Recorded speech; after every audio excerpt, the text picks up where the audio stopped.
Terima kasih kami sampaikan kepada Bu Fathul yang telah menyampaikan pohon refleksi ya, harapan-harapan berkaitan dengan program sekolah penggerak kita nanti. Selanjutnya kami persilahkan kepada Ibu Bayi Rosliana untuk menyampaikan pohon refleksinya. Kepada beliau kami persilahkan. Apa yang telah kita dapatkan selama ini dalam mengikuti IHT tersebut, yang dimana di sini ada dilambangkan sebuah pohon, yang dimana pohon di sini dia masih hijau atau rimbun. Setelah itu ada buah, selanjutnya ada daun yang berguguran. Yang dimana kita awali dengan di sini yaitu tentang daun yang dimana di sini kita melambangkan bahwa pemikiran kita di sini masih fresh, masih segar, ya. Yang dimana di sini daun mengenai pemikiran yang didapatkan, yang dimana ada tentang filosofi pendidikan Ki Hajar Dewantara. Yang selama ini yang kita dapatkan di awal kemarin tentang filosofi pendidikan Ki Hajar Dewantara, yang dimana pendidikan di zaman kolonial itu seperti apa dan perubahannya sekarang seperti apa. Terus profil pelajar Pancasila, yang dimana di sini bagaimana profil-profil yang berkaitan dengan pelajar yang berdasarkan Pancasila, yang dimana di situ beriman, bertakwa, kreatif dan lain sebagainya. Terus merdeka belajar dalam artiannya di sini bukan anak itu merdeka dan bebas, tidak, tapi di sini merdeka mereka kita arahkan supaya bagaimana dia itu berkembang ataupun berekspresi, ya, untuk memberikan hasil selama dia belajar. Terus prinsip belajar dan asesmen. Terus selanjutnya ada kurikulum sekolah penggerak yang sedang kita laksanakan sekarang. Terus yang selanjutnya di sini ada buah yang mengenai apa saja yang sudah kita pelajari ataupun yang kita dapatkan. Yang dimana di sini ada pendidikan yang merdeka, ya. Terus yang kedua kurikulum yang fleksibel. Dalam artian di sini tidak statis, ya. Selanjutnya pembelajaran berpusat pada siswa, belajar yang menyenangkan, pembelajaran yang terintegritas. Jadi kita menciptakan pembelajaran yang tidak kaku, ya. Dalam artian anak-anak itu harus senang, tidak dibebankan oleh hal-hal yang menyebabkan dia untuk malas melakukan suatu hal. Terus yang selanjutnya di sini ada daun yang berguguran, yang memaknai hal yang harus kita tinggalkan, ya. Selama ini kita sedikit kaku, jadi kita harus meninggalkan pembelajaran yang konvensional, terus pembelajaran yang kaku, tidak mengikuti zaman dan mengejar target kurikulum. Jadi kita harus berdinamika, melakukan suatu perubahan, ya. Jadi tidak monoton seperti itu saja, tidak. Tetapi kita di sini harus meninggalkan hal-hal yang bahasanya orang sejarah itu kuno, ya. Jadi kita harus bergerak, melakukan perubahan ataupun berdinamika, ya, mengejar, dan tidak ada kejar target kurikulum yang kayak seperti yang pernah lalu kita harus mendapatkan nilai seperti ini, tidak. Tetapi sekarang di sini mereka itu kita berikan kebebasan dalam artian tetap ada pantauan dari kita sebagai pendidik. Nah, mungkin hanya sekadar ini yang bisa saya sampaikan. Mungkin sekadar ini yang saya bisa sampaikan. Kurang lebihnya mohon maaf kalau ada kesalahan. Sekian, wassalamualaikum warahmatullahi wabarakatuh. Waalaikumsalam warahmatullahi wabarakatuh. Terima kasih kami sampaikan kepada kelompok 3 yang telah mempresentasikan pohon refleksi berkaitan dengan apa harapan ataupun yang lainnya. Kasih aplaus dulu dong untuk kelompok 3. Luar biasa sekali, ya. Sudah sangat-sangat antusias Bapak Ibu peserta IHT di SMA 1 Sakra. Sekian presentasi dari kelompok 3. Lebih kurangnya mohon maaf. Assalamualaikum warahmatullahi wabarakatuh. Waalaikumsalam warahmatullahi wabarakatuh.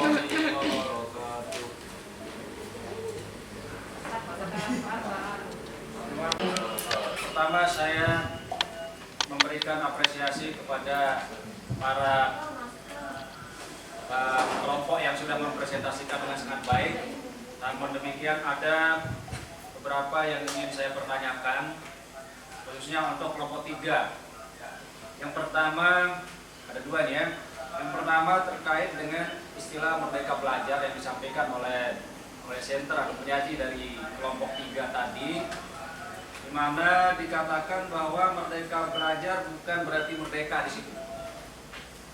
Nah, pandangan saya berdasarkan apa yang saya pahami dari bacaan-bacaan yang sudah saya baca, bahwa merdeka belajar memang diartikan sebagai sebuah kemerdekaan terhadap aktivitas kegiatan belajar mengajar di situ.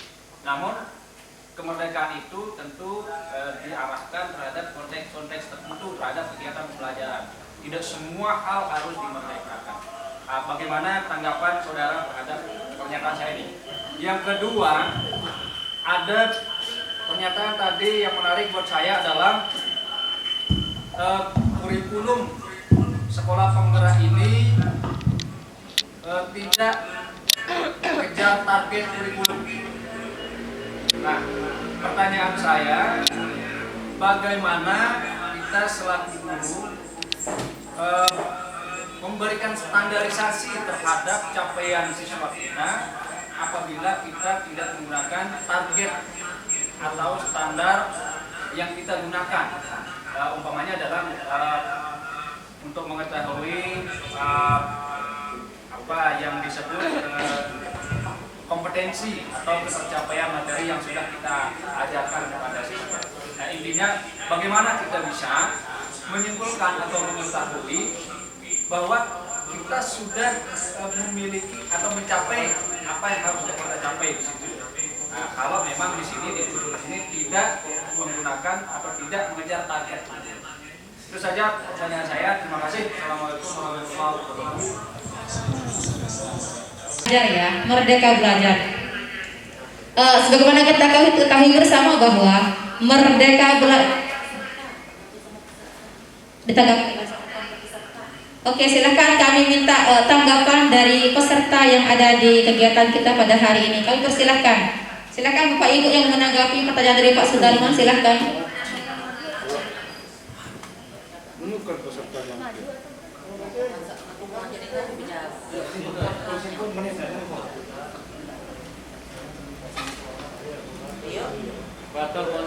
Oke, silakan Bu Fathul mau menanggapi.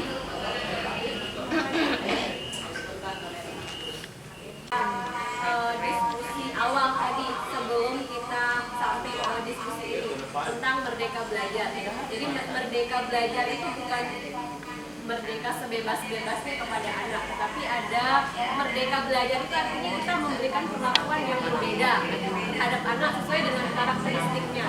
Sebelum ini kita juga sudah belajar tentang bagaimana mengenal potensi anak. Nah, di situ juga mungkin sekalian tentang target mengejar target kurikulum yang tadi ditanyakan sama Pak Sudarman, bagaimana kita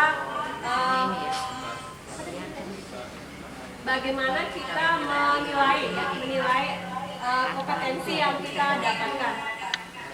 Nah, seperti yang saya sebutkan tadi, ada istilah capaian pembelajaran, yaitu kompetensi yang minimal ya yang dicapai oleh anak. Nah, itu sudah kita dijelaskan waktu kemarin bahwa sebelum kita memulai pembelajaran ada tes awal dulu, ada tes diagnostik yang kita lakukan agar kita bisa memberikan perlakuan yang berbeda terhadap anak. Mungkin di sana ada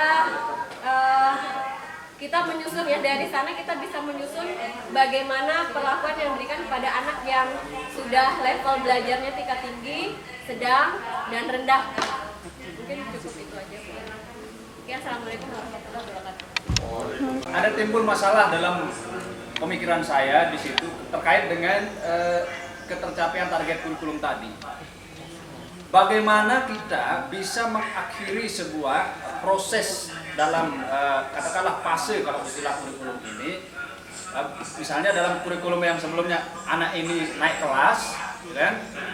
Nah, ketika dalam fase-fase tertentu mereka belum mencapai kompetensinya atau penguasaan materinya, apakah mereka bisa naik kelas atau bahkan bisa lulus, sementara ini target ini tidak boleh kita kejar. Intinya kita serahkan kepada penguasaan anak di situ. Bisakah anak itu tamat dari satuan pendidikan, tetapi penguasaan kompetensinya itu tidak sesuai, mungkin hanya 50% atau bahkan 30% penguasaan materinya, bahkan anak itu boleh tamat. Apakah seperti itu pemahaman saya? Apakah seperti itu konsepnya dalam kurikulum ini? Terima kasih. Mungkin Kalau misalnya pada saat tes diagnostik awal itu anak itu berada pada fase, kalau di SMA kan sudah dijelaskan kemarin fasenya fase E, dan kalau mereka berada pada fase di bawah itu, maka guru itu harus memberikan bimbingan yang lebih terhadap anak itu sehingga bisa mencapai target pada saat fase E itu. Nah, untuk anak yang lebih kira-kira sudah mencapai standar fase E, itu yang bisa diberikan penguatan atau istilahnya pengayaan kalau yang lebih dari tingkatan fase E itu. Mungkin itu aja. silahkan peserta yang lain ada yang mau menang. Yakhluqukum min butuni ummahatikum la ta'lamuna syai'an. Inna sam'a wal basara wal afidata la'allakum tashkurun. Barangkali yang dimaksud dengan mereka belajar itu adalah sama-sama menggali sebuah pembelajaran sesuai dengan KIKD yang akan diajarkan pada kelas bersangkutan. Karena kita sama-sama mempelajari itulah dengan segala cara, dengan segala upaya, dengan segala taktik atau metode yang kita akan jalankan atau laksanakan pada kelas bersangkutan. Karena inna sam'a wal basara, pembelajaran itu akan kita bisa saksikan dengan mata, kita bisa dengar sendiri, dan kita bisa berpikir dengan pemikiran yang jernih, sehingga ilmu pengetahuan yang kita akan dapatkan pada kesempatan itu bisa didapatkan dengan baik dan maksimal, karena kita sama-sama bebas melaksanakan pembelajaran dengan cara-cara yang seperti yang tertuang di dalam RPP. Demikian barangkali itu mungkin yang dimaksud dengan kebebasan dalam belajar yang dituangkan dalam sekolah penggerak tersebut. Terima kasih. Wassalamualaikum warahmatullahi wabarakatuh. Peserta IHT pada kesempatan pagi hari ini, pertanyaan yang pertama tadi sudah ditanggapi oleh peserta yang lain. Kemudian pertanyaan yang kedua adalah tentang bagaimana dengan target kurikulum. Bapak Ibu, tentu di dalam kurikulum yang disusun oleh satuan pendidikan tentu sesuai dengan mekanisme sebenarnya, sehingga sekolah itu bisa melihat kekuatan dan kelemahannya. Jadi di awal itu ada beberapa komponen yang harus terlibat di dalam penyusunan kurikulum, sehingga kurikulum itu diharapkan mampu tercapai, mampu dicapai oleh satuan pendidikan itu. Nah, sehingga saya punya keyakinan bahwa ketika kurikulum itu disusun dengan prosedur yang benar, maka target-target yang tadi disampaikan oleh peserta itu akan bisa tercapai. Jadi tidak akan tercapai begitu. Karena di awal kita sudah lakukan evaluasi atau pembahasan atau analisis konteks misalnya, itu yang harus kita lakukan. Nah, terkait dengan ada anak misalnya yang mengalami keterlambatan di dalam proses belajar, tentu pasti kita akan temukan. Nah, di awal sudah disampaikan bahwa asesmen diagnostik itulah kuncinya di situ. Kita akan mengetahui karakter peserta didik itu. Mana anak yang agak lemah, kemudian yang sedang, kemudian yang punya kemampuan yang cepat. Nah, dari situlah kemudian kita akan melakukan evaluasi oleh bapak dan ibu guru yang akan mengajar di kelas itu. Nah, sehingga kita akan melakukan pendampingan. Di awal kemarin oleh narasumber banyak disampaikan, ketika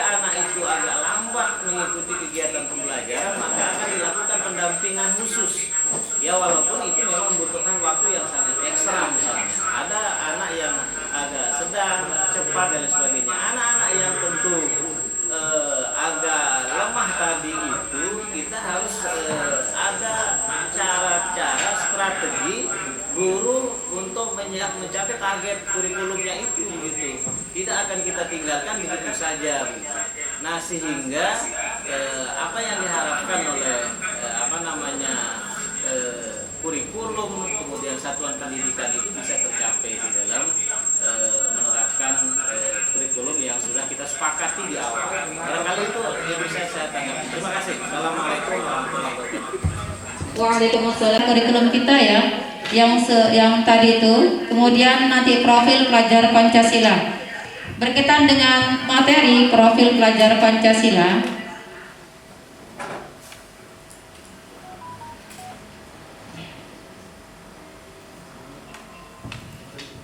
Ditambahkan oleh Bapak Kepala Sekolah.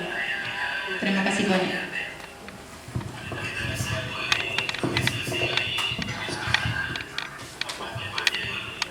Oke.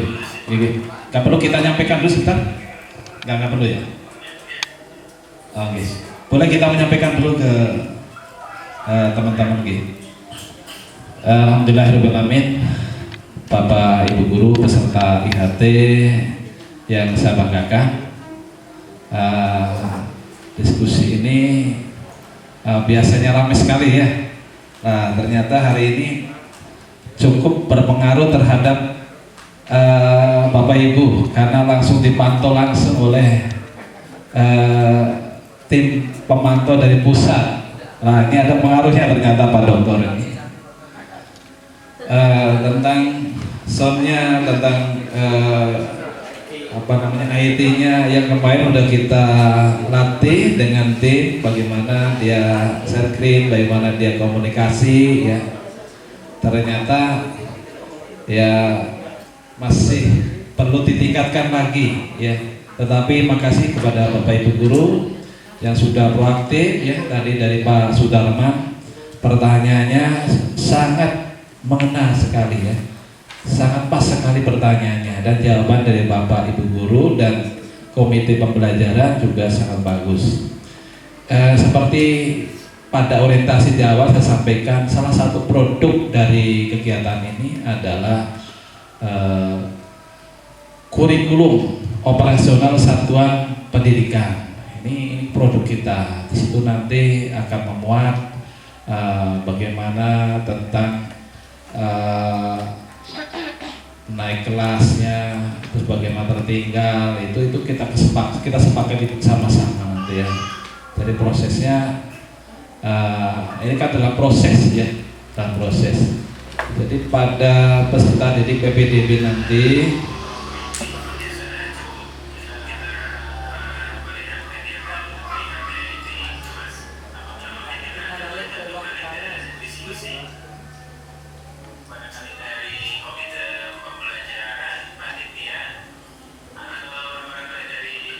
apa mas? Siap. Mungkin Pak pengawas bisa.